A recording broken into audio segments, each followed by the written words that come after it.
2017년 5월에 출시하는 신제품지에 대해서 설명드리겠습니다.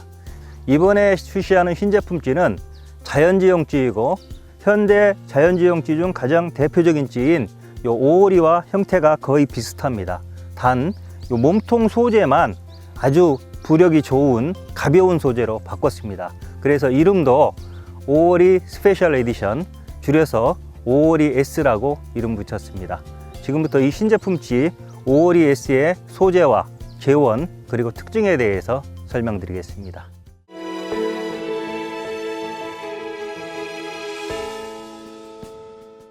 먼저 소재를 보면 이쪽에 있는 게 기존의 오오리 찌고 이게 신제품 오오리 S입니다.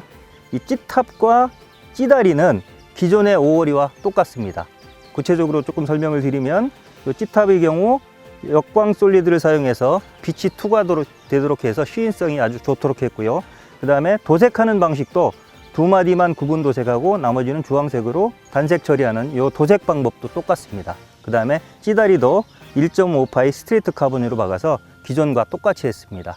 달라진 것은 이 몸통입니다. 보시기에는 똑같아 보이는데 기존의 오오리는 오동나무였습니다.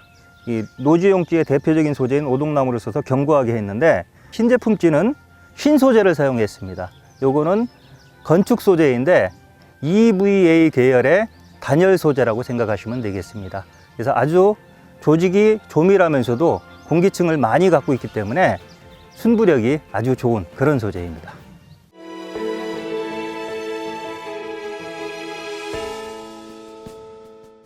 다음은 재원에 대해서 설명을 드리겠습니다. 기존의 오오리는 이게 오오리 단지입니다. 소중대특 단지 4개, 그 다음에 장지, 깊은 수심용 장지 소중대특 이렇게 있고요. 그 다음에 요 장지와 단지를 부력이 같은 단지와 장지를 한 세트로 모아놓은 이렇게 쌍둥이 오오리 이렇게 3가지로 출시가 됐었습니다. 근데 이 신제품지는 단지만 있습니다. 그래서 요 기존의 오오리 단지와 거의 비슷한데 요 대자만 길이가 조금 달라집니다. 기존의 오오리 같은 경우는 30, 35, 40, 40이었습니다. 근데 신제품지는 30, 35, 38, 40입니다. 그래서 기존의 오오리는 요 대자와 특대 길이가 똑같았었는데 요거는 38, 40으로 해서 2cm 차이 나게 30, 35, 38, 40으로 만들었습니다. 그 다음에 부력은 요 소자는 거의 비슷합니다. 기존의 오오리와 비슷한데 약 7.5푼 3호봉돌 정도 되고요. 중자, 대자, 특대로 가면 기존 오오리보다 조금 더 커집니다. 그래서 이것도 굳이 부력으로 얘기하면 11푼, 15푼, 21푼, 고리봉돌로 하면 3, 5, 7, 9 정도 되고요. 그 다음에 요즘 유행하는 황금봉돌을 기준으로 하면 수입엘 5호나 6호를 달았을 때 3호, 4호, 6호, 8호 정도 됩니다. 기존의 오오리가 3호, 4호, 6호, 7호였었거든요. 근데 요거는 6호, 8호입니다. 요 특대 같은 경우는 기존의 오오리보다 부력이 조금 더 크기 때문에 7호로는 안 되고 8호를 쓰셔야 됩니다. 그 다음에 이렇게 볼 때 지금 모양상으로 크기도 거의 비슷하다 생각이 들 텐데 실제로는 차이가 많이 납니다. 신제품지 대자를 꺼내서 한번 기존 오오리와 비교를, 몸통을 크기를 비교해 보겠습니다. 이게 대자인데 기존 오오리 대자와 비교를 해보면 이렇게 차이가 납니다. 훨씬 작습니다. 오히려 중자하고 크기가 똑같습니다. 몸통의 크기는 기존의 중자하고 같으면서 순비력이 좋기 때문에 오히려 부력은 대자 부력이 나오고 기존의 대자보다도 오히려 약간 크게 나옵니다. 그 정도로 이 신제품지는 아주 순부력이 좋은 자중 대비 부력이 아주 뛰어난 그런 소재를 사용을 했습니다.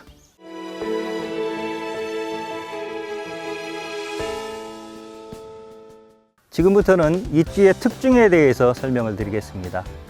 이 신제품지의 몸통 소재, 신소재가 제 손에 들어온 게 1년이 조금 지났습니다.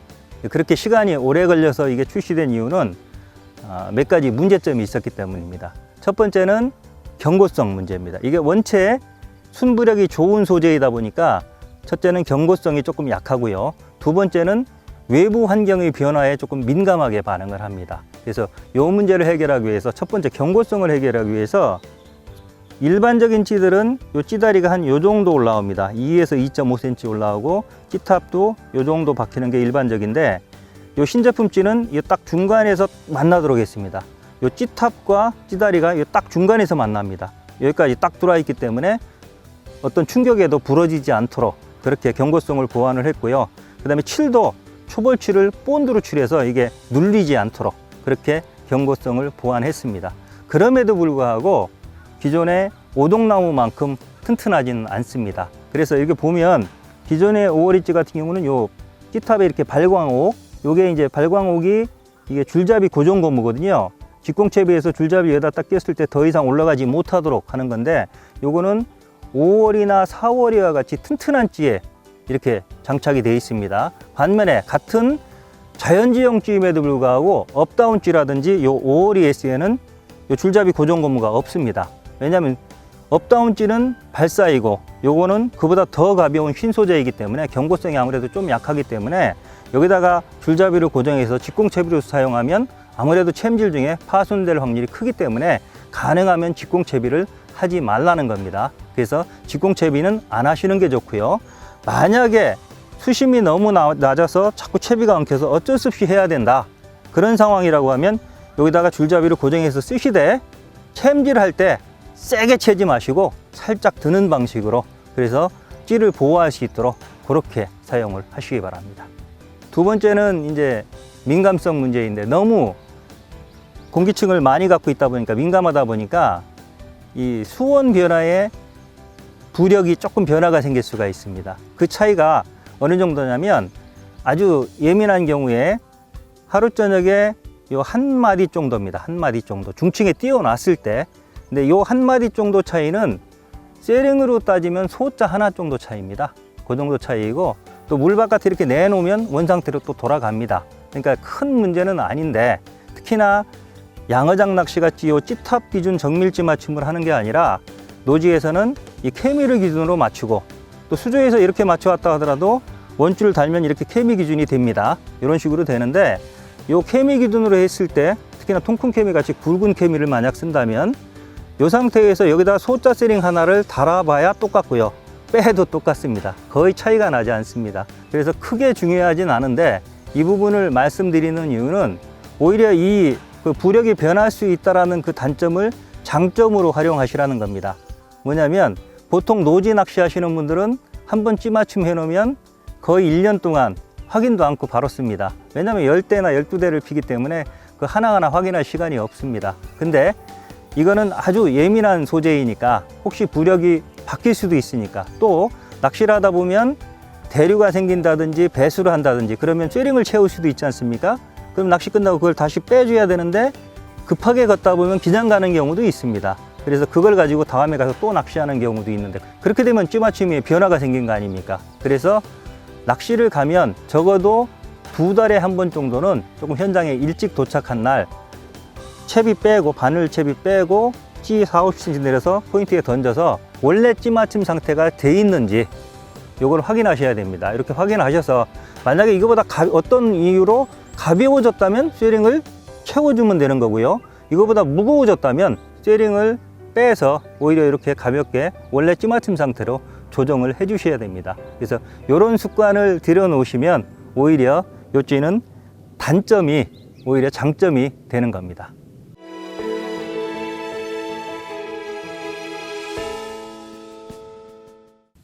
그리고 마지막은 기존 5월이찌와의 관계 설정입니다. 나는 지금 5월이찌를 잘 쓰고 있는데, 또는 이렇게 쌍둥이 5월이를 잘 쓰고 있는데, 그럼 이렇게 순부력이 좋고 예민한 찌면 나도 바꿔야 됩니까? 바꾸지 않으셔도 됩니다. 잘 쓰고 계시다면 그냥 쓰시는 게 낫고요. 특히나 요 쌍둥이 5월이 같은 경우는 이보다 더 좋은 찌는 없습니다. 이건 단찌와 장찌, 서로 길이가 다른 찌가 부력이 동일하게 한 세트로 되어 있기 때문에 찌맞춤 하나 해놓으면 수심이 낮은 곳에서는 요 단찌를 쓰고 깊은 곳에서는 장찌를 쓰고 얼마나 편합니까? 이보다 더 편한 찌는 없습니다. 그래서 저도 역시 신제품이 나오면 아마 이 쌍둥이를 반 정도 쓰고 요 신제품 찌를 반 정도 쓰는 식으로 같이 아마 병행해서 쓸 것 같습니다. 자, 그 얘기는 요 신제품 5월이는 5월이 찌를 대체하는 대체품이 아니라 5월이에 조금 부족한 부분을 보완해주는 보완제의 기능을 할 겁니다. 그래서 5월이에 만족하고 계신 분들 절대 바꾸실 필요 없습니다. 그냥 5월이 쓰시면 되고요. 근데 조금 더 예민한 찌가 있었으면 좋겠다. 또는 조금 더 투척이 잘 되는, 예민한 찌는 요즘 어디나 베스나 블루길이 들어가 있어서 입질 받기가 굉장히 힘듭니다. 또 그 다음에 막 다대편성을 해놨기 때문에 하루 저녁에 두세 번 입질 겨우 봤는데 겨우 보면은 내려가고 있거든요. 그래서 챔질도 못 해보고 또 늦게 챔질해서 챔질하고, 그래서 조금 더 예민한 찌, 조금 더 챔질 타이밍을 줄 수 있는 찌가 있었으면 좋겠다, 이렇게 생각하시는 분들, 그 다음에 나는 좀 투척력이 좀 부족해서 자꾸 나무에 걸리고 수초 구멍에 탁탁 넣어야 되는데 넣질 못해서 채비 트러블이 많이 생기고 자꾸 끊어먹고 그런다. 또 이 걸려서 자꾸 당기고 하다 보면 있는 고기도 빠져나갈 수가 있습니다. 그래서 좀 찌 자체가 가벼워서 투척이 잘 되는, 앞치기가 잘 되는 그런 찌가 있었으면 좋겠다. 또 요즘은 장대에 대한 관심도 많은데 장대 투척이 쉬운 그런 찌가 있었으면 좋겠다. 그런 분들은 요 552S를 쓰면 요 찌 자체 무게가 아주 가볍고 그러면서 봉돌은 크게 나가기 때문에 아마 투척이 훨씬 쉬울 겁니다. 지금까지 신제품 찌 552S에 대해서 설명을 드렸는데, 이 신제품 찌를 소개하면서 그 단점을 특히나 2가지씩이나 이렇게 먼저 얘기하는 경우는 거의 없었던 것 같습니다. 이렇게 말씀드리는 이유는 이 신제품 찌 소재가 원체 순부력이 좋은 정말로 예민한 찌이기 때문에 정확히 특징을 알고 사용하는 게 좋겠다라고 생각을 했고요. 두 번째는 그런 단점이 있음에도 불구하고 그 단점을 완전히 커버하고도 남을 정도로 장점이 많은 그런 찌입니다. 낚시인 여러분 모두 이 신제품 찌 552S로 특별한 찌 맛을 만끽하시기 바랍니다.